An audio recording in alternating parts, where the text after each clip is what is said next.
Content warning. This video may contain graphic discussions of violent crimes, including murder and missing persons cases and/or child abuse.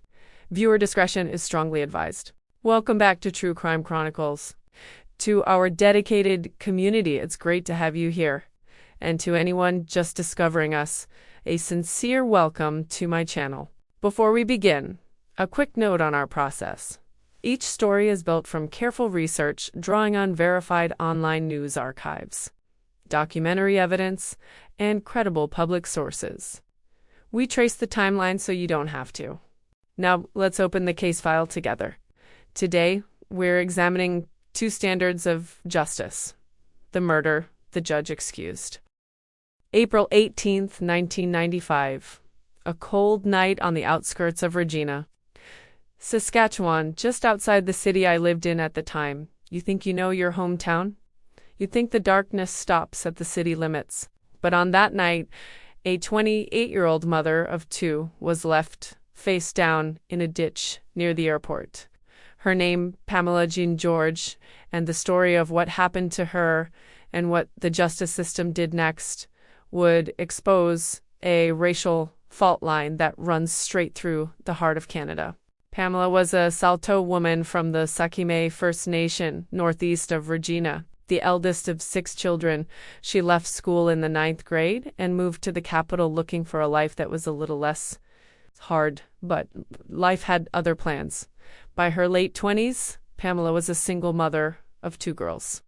Years earlier, she had lost a 2-year-old son in a tragic drowning accident. To support her children, she turned to sex work, usually just a couple of nights a month. On the night of April 17th, 1995, 2 young men went hunting. Their names were Stephen Tyler Kummerfield and Alexander Dennis Ternowetsky. They were both 20 years old, and unlike Pamela, they were the products of middle-class homes. Kummerfield was a basketball star at the University of Regina. His grandfather, Walter Smishik, was a former cabinet minister. Ternowetsky's father was a university professor. These weren't criminals from the wrong side of the tracks. They were kids with futures. But that night they were drunk.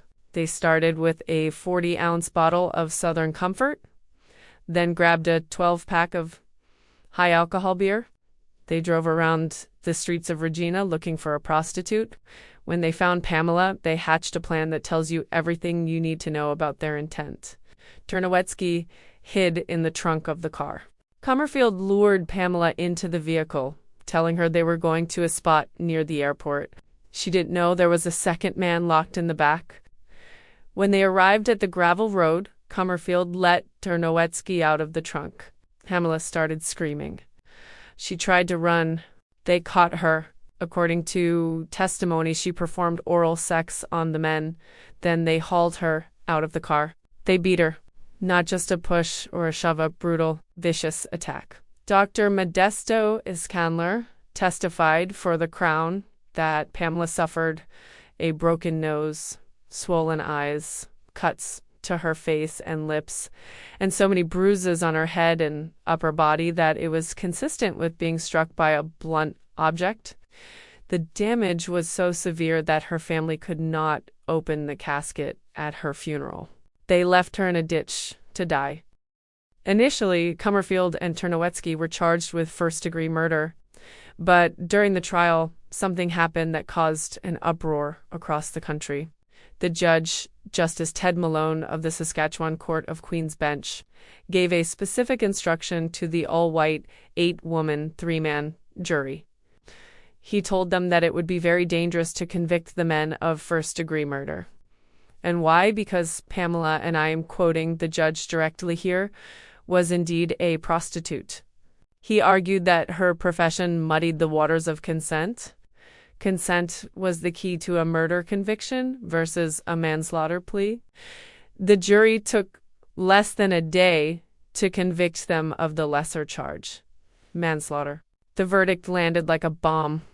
Outside the courthouse, more than 100 people gathered, including Aboriginal drummers and singers.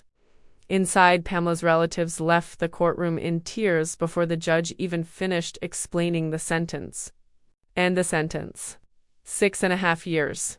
Now, to be fair, Judge Malone said that due to time served, it was effectively a 10-year sentence, but the public saw it for what it was. Blaine Favell, head of the Federation of Saskatchewan Indian Nations, called it one of the most unjust decisions in the province's history. Considered the evidence the jury heard. A friend of the accused testified that when he asked Kummerfield what he did that night, Kummerfield replied, "Not much. We drove around, got drunk, and killed this chick." And Ternowetsky, he allegedly told a friend she deserved it. She was an Indian. Pamela's mother, Ina George, read a victim impact statement that still haunts me. She said, "I just kept asking why anyone would want to kill her. It'll be hurting me all my life." The Crown appealed the sentence, arguing the judge's comments about Pamela being a prostitute amounted to judicial bias. But in 1997, the Saskatchewan Court of Appeal ruled that the two men would not have to stand trial again for murder. The conviction stood. So, what happened to the men who killed Pamela George? Stephen Kummerfield served less than 4 years. In November of 2000, he was granted full parole. Prison officials were reportedly afraid for his safety in a Saskatchewan prison due to the large Native population. So they moved him to New Brunswick. He eventually ended up in a halfway house in Vancouver. He later changed his name to Stephen Brown and reportedly moved to Mexico. At one point, incredibly, poems he wrote were even published on the Library of Parliament website, causing a national scandal when people realized the author was a convicted killer. Alexander Ternowetsky was granted day parole in 2000, but unlike his friend, he couldn't stay out of trouble. He was later rearrested and convicted on new charges, including assault, robbery, and impaired driving. In the end, the murder of Pamela Jean George wasn't just a crime, it was a referendum on the Canadian justice system. Native leaders pointed out that an Indigenous person convicted of the same crime would have served a life sentence. They called it a two-tiered system, one for the white middle class and one for First Nations people. Chief Lindsay Kay of the Sakimay band summed it up best. He said it gives the right to anybody to go give a woman a licking. Pamela left behind 2 young daughters. She was a human being. She was a mother, and she deserved better than a ditch outside Regina. She deserved better than a judge who saw her job before he saw her humanity. I wanted to share this case because it happened just outside the city I lived in at the time. And I've never forgotten the feeling that for one night in 1995, the whole system looked the other way. And so we bring another dark chapter to a close here on True Crime Chronicles. We share these stories not to sensationalize tragedy, but to remember the victims and to learn from the past. Our shared curiosity is what binds this community together. To ensure you never miss an investigation, make sure to like, share, and subscribe, and hit that notification bell. If you found today's story compelling, please share your thoughts in the comments and share this video to help others find our channel. Thank you for watching. Until next time, stay vigilant, stay compassionate, and keep seeking truth.